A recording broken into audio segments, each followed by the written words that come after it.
This is the 2026 Škoda Kushaq, and today I'm going to tell you why this car makes sense for someone who has an annual running of 15,000 kilometers.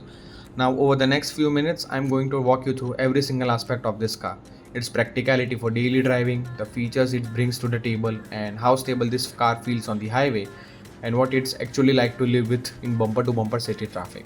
And also, I'm going to try and test this car on every single measurable metric I can think of. So if you are someone who's cross-shopping this against the usual suspects in the segment, stick around till the end because I think this review is going to answer most of your questions. Now let's get right into it. And starting with the walk around, the 2026 Škoda Kushaq has my first impressions and it genuinely looks compelling when compared to the pre-facelifted car. The Škoda hasn't tried to make this car look like a typical SUV, it still feels more like a hatchback on steroids. Now this particular color is called carbon steel grey and it is brand new for this facelift and it genuinely helps the car stand out from the crowd. Now let's talk about the interiors. Now stepping inside, this Prestige trim gets a beige interior which makes the cabin feel airy and premium. I have set the driver's seat to my height and I am 5'9" and there's an ample amount of knee room with a surprisingly good headroom too despite the new panoramic sunroof. You also get a decent amount of under thigh support which is ideal for a long drive. Now here's something which is genuinely special and this is the first in the segment feature called rear seat massage. It is a really nice feature to have and in long drives it can genuinely have your back, pun intended. Now let's talk about the boot carrying capacity and it's got a substantial amount of carrying capacity at capacity of 385 liters. Yes, it is not the biggest in the class but more than enough for your weekend bags or an airport run. Now let's talk about the driving and because this is where this car really starts to shine and I'll be covering most of the features as we go along while I'm behind the wheel. The first thing that catches your eye once you are seated is this 10.25-inch fully digital instrument cluster. This isn't just a one flashy screen for the sake of having one. It actually displays genuinely useful information like oil temperature, turbo boost pressure and a host of other real-time metrics as well that enthusiasts will appreciate.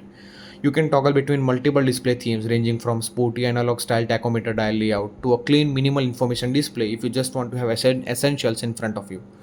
It's a small thing but it lets you personalize the driving experience based on your mood. While we are at it, let's talk about the overall design inside the cabin. I really like this two-spoke steering wheel. It has got knurled finishing on both the sides, which genuinely feels premium in hand and not just something that looks nice in photos. The dashboard layout is nice too, and this is an ergonomically sorted cabin to be in. Every single button and controls falls direct in reach of where your hands are naturally, and you get used to this car very quickly. There's no hunting around for buttons or fumbling with menus. I also really like the chrome surrounds on the AC. It's a small detail, but it adds a nice premium touch to the overall dashboard. Now next let's talk about the seat ventilation which has been carried over from the pre-facelifted car. It does a genuine decent job of cooling your lower back, which matters a lot in a country where summer temperatures regularly crosses 40 degrees Celsius. It's not the most aggressive ventilation system I've experienced, but it just gets the job done. Now, speaking of beating the heat, let's talk about the AC because this is something previous Kushaq owners have had strong opinions about. In this pre-facelifted car, there was a widespread owners complaining about the underwhelming cooling performance during peak summer months, especially when the car was parked in direct sun for extended hours. Now Skoda has clearly listed to this feedback and because now they have equipped the car with a variable geometry compressor. Now I can confirm that after spending a considerable amount of time in the car during my test drive, the cooling performance has genuinely improved and I didn't have to fiddle with the temperature or fan speed settings to get the cabin to a comfortable temperature, even when the sun was beating down outside. So now let's get into the part I personally enjoy the most and that is chassis and handling. This car is built on the India specific MQB-A0 iron platform which Skoda and Volkswagen have specifically tailored for our market. Now the key differentiator between this and the standard global MQB-A0 platform is that a huge proportion of components on this platform are sourced and manufactured locally in India. The reasoning behind this is purely economical, but it has a real impact on what you and I pay for the car. A fully imported CKD car will simply attract higher GST and import duties in India, which directly translates into higher on-road price and thinner profit margins for the manufacturer. So to work with this around, the Volkswagen Group has engineered this India-specific platform with a heavy localization, which allows them to keep the costs in check while still delivering the European-grade engineering we deserve. And just like the global MQB0 sibling, This chassis is impressively stiff and the suspension setup leans towards the firmer side. Now, what that translates to is the road on the road is that you get a noticeably reduced body roll as you go around the corners, and the car genuinely stays flat and composed even when you are pushing it through a set of twisties. The steering wheel is precise too, and with satisfying amount of feel and feedback that you don't always get in this segment. The steering rack itself is very quick, which means you can confidently point the car and shoot through the tight gaps in chaotic city traffic without getting feel like you are wrestling the wake with a slow steering wheel setup. Now let's talk about the engines, because this is where this things gets interesting. The Kushaq is offered with two engine options and three gearbox combinations. First one is the 1.5 TSI, which is exclusively paired with a 7-speed dual clutch automatic gearbox. Yes, you heard that right. The six-speed manual has gone for a toss and is not going to come back soon. Now, the second one is the 1 liter TSI, which you can either have with a 6-speed manual or either an 8-speed torque converter gearbox. The outer going version used to have a 6-speed torque converter. Now, Škoda has replaced it with a newer 8-speed torque converter. So, now let's talk about this particular engine I'm driving right now today, which is the 1.5 TSI. And it genuinely delivers a strong amount of power across the rev range. It produces somewhere around 250 Newton meters of torque and 150 horsepower. Figures that are right on par with the segment, if not better than that. Now, in terms of outright performance, this engine does a 0 to 100 in 9.9 seconds, which feels properly quick for a car in this category.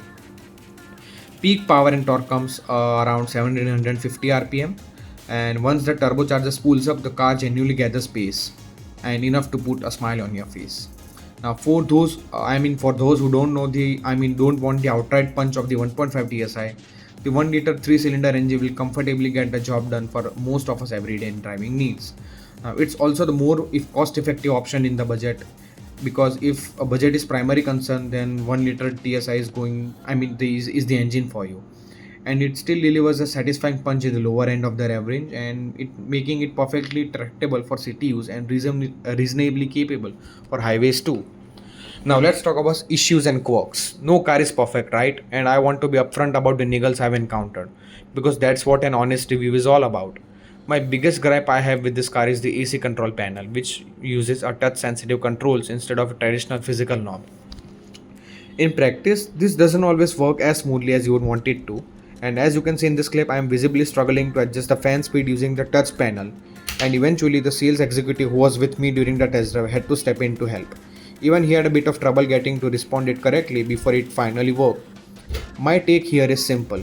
A physical knob would have been a far more intuitive solution, which allows you to make adjustments without having to take your eyes off the road, which honestly should be the priority in any modern day cars and cabin design.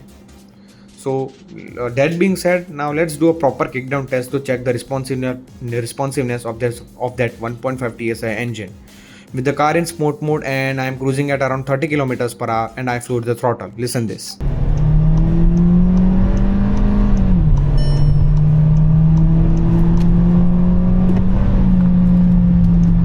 The gearbox immediately drops 2 gears to deliver an urgent burst of power.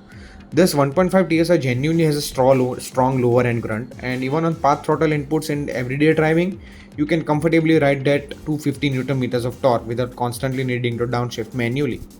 The result is that this car can cruise effortlessly at triple digit speeds on the highway without ever feeling stressed or out of breath. And as I mentioned earlier, this facelifted Kushaq also gets a panoramic sunroof as a new addition, which adds a real sense of openness to the cabin, because this feature is something that's becoming a must-have feature in Indian buyers. Now, in the interest of full transparency, I do want to mention that there are several rivals in the segment that genuinely beat Kushaq in terms of outright interior space and road presence.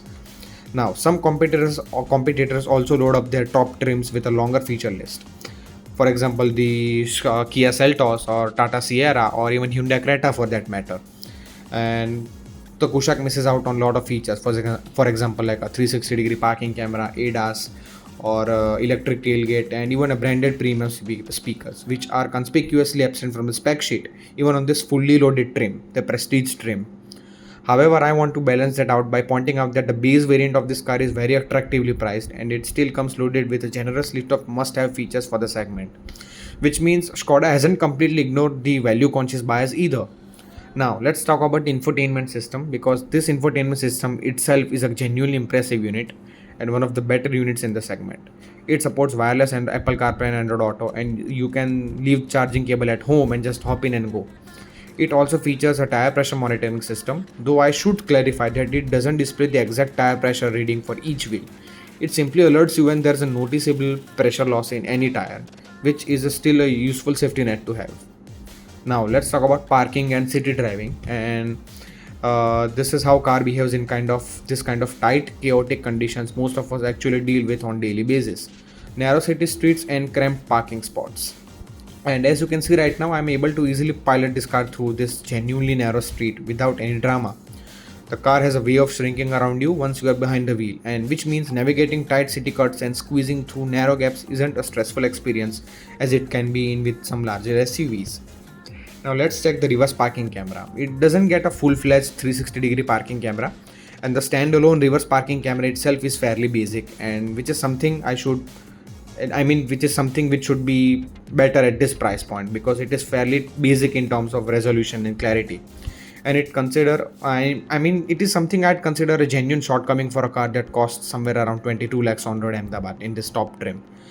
But now that being said, it does come equipped with a front parking sensor, which genuinely makes life easier when you are navigating through extremely close and tight parking situations when you can't always rely on visual judgment alone. Now let's attempt a parallel parking maneuver, and as you can see, I'm able to parallel park this car without any much fuss, and importantly, the design of the corners and pillars doesn't create any significant blind spots that would make this maneuver stressful or risky. Now here's my final verdict. And the big question is, should you consider the Škoda Kushaq in 2026? And my honest answer is yes. I think you should consider buying this car because I'll be the first one to admit that it doesn't come loaded with every single feature you might need you find on the other rival spec sheet.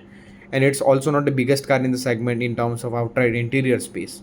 But if you're someone who genuinely appreciates European build quality and reassuring sense of solidity and fit and finish paired with a genuinely segment first touches like rear seat massage function, then this car is absolutely built for you. And now a special thanks to Mr. Darshan Vaghela from Stellar Škoda for generously lending me this car on purpose for the purpose of this review. I'll be leaving his contact information down in the description below, and if you reach out to him, he'll make sure that you get the best possible deal on any Škoda car from their entire portfolio. Now let me know in the comments that which car should I review next. Thank you so much for watching, and I'll see you in the next one.